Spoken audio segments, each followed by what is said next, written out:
साथी है, हर कोई नर्मदा का पानी पी रहा है, तो हम सब लोग आज आपको जिंदाबाद तो कर ही रहे हैं, पर आपके सामने ऐसी बातें रखने के लिए हमारे साथी यहाँ पधारे हैं कि जिससे दवाना जैसे शहर के व्यापारी क्यों न हो, किसी भी जाति धर्म के हो, किसी भी पार्टी के हो, जिनके मन में इंसानियत है, जो किसान मजदूरों का दर्द जानते हैं, जो नर्मदा के भक्त हैं, नदी और प्रकृति बचाने के पक्ष में हैं, वो सभी लोग जाने और समझे कि क्या हो रहा है।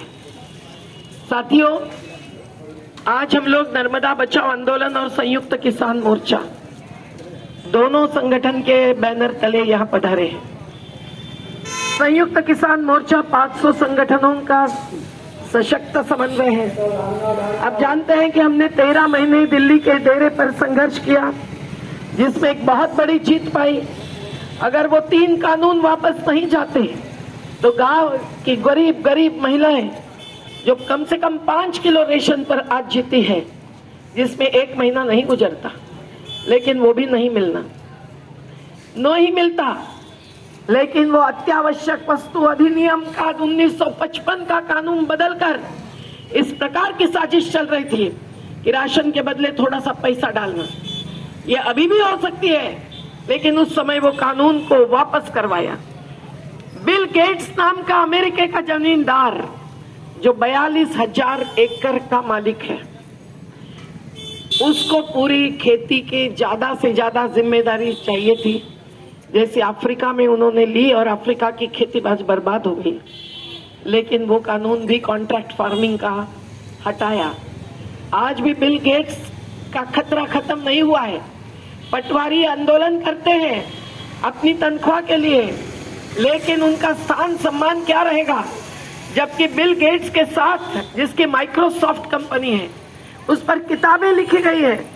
कोरोना वायरस लाने में उनका क्या योगदान है, उस पर भी किताब लिखी गई है। नहीं जानते अपने जनता, सामान्य लोग, लेकिन वो अति सामान्य व्यक्ति को अभी पटवारियों का जो काम है भू अभिलेख रखने का, वो दिया गया है। 100 गांव को सैंपल बनाकर भारत में ये साजिश चलाई गई है। खैर, ये आंदोलन जो चला हमारा, और उस कार्यकारिणी में हम लोग हैं। मैं अकेली महिला हूँ। महिला सुरक्षा कमेटी बनाकर महिलाओं को भी स्थान मिलना चाहिए। महिला भी किसान है, मजदूर भी किसान है, मछुआरे भी किसान है, पशुपालक भी किसान है, वन में जीने वाले आदिवासी भी किसान है। इस परिभाषा को हमने सबसे मंजूर करवाया। लेकिन साथियों, उस आंदोलन को तभी उठाया गया जब लिखित में मोदी जी ने आश्वासन दिया था कि मैं हर उपज का सही दाम दूंगा, उसके लिए कानून बनाऊंगा, कानून बनाने के लिए कमेटी बनाऊंगा। ये काम बिल्कुल नहीं किया गया। तो जो धोखाधड़ी होती है किसान मजदूरों के साथ, मजदूरों की बात मैं इसलिए कर रही हूँ क्योंकि मजदूरों के सिवाय कोई खेती नहीं होती है, और किसान अगर अन्नदाता है तो खेत मजदूर के अन्नदाता नहीं है। लेकिन आज तक वो कानून नहीं बना। उस कानून का मसौदा हमने लोकसभा में रखा है, उस पर कभी चर्चा नहीं हुई। हम चाहते हैं संपूर्ण कर्ज माफी एक बार होनी चाहिए, और लाखों करोड़ों की कर्ज माफी बड़े बड़े उद्योगपतियों को दी गई है। पिछले 8 सालों में 40 लाख करोड़ की करीबन, आप समझिए। और किसानों के खेती माल को खुद के मॉल्स में बेचने वाले कितनी कमाई करते हैं, इसका हिसाब आपके पास है। आपका एक भुट्टा 80 रुपया में बिका जाता है। उसको प्लास्टिक लगाते हैं, तो भुट्टे बेचने वाली रास्ते के किनारे की हमारी बहनें हैं, क्या कमाती है। तो आप समझिए कि मुकेश अंबानी के ऐसे 7,000 दुकान है, अडानी के भी कई सारी फैक्ट्रियां हैं निमरानी में।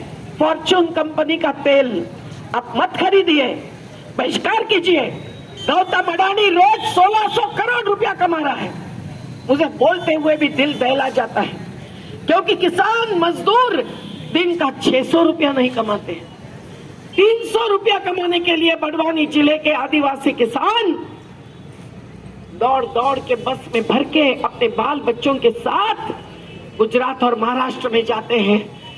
अभी भगोरिया चालू का समय आ गया कि उनको खींच के लाने के लिए हमको जान लगानी पड़ती है। उनके फोन आते हैं, हमारे बच्चे बीमार हैं, ठेकेदार जाने नहीं दे रहे हैं। अभी अभी महाराष्ट्र के श्रम आयुक्त ने शुगर फैक्ट्रीज को चेतावनी दी है कि आप कोई भी दूसरे राज्य का मजदूर नहीं रख सकते अगर आपके पास रजिस्ट्रेशन नहीं है तो। यहाँ के मुकादम ले जाते हैं मजदूरों को, वो नहीं ले जा सकते अगर उनके पास लाइसेंस नहीं है तो।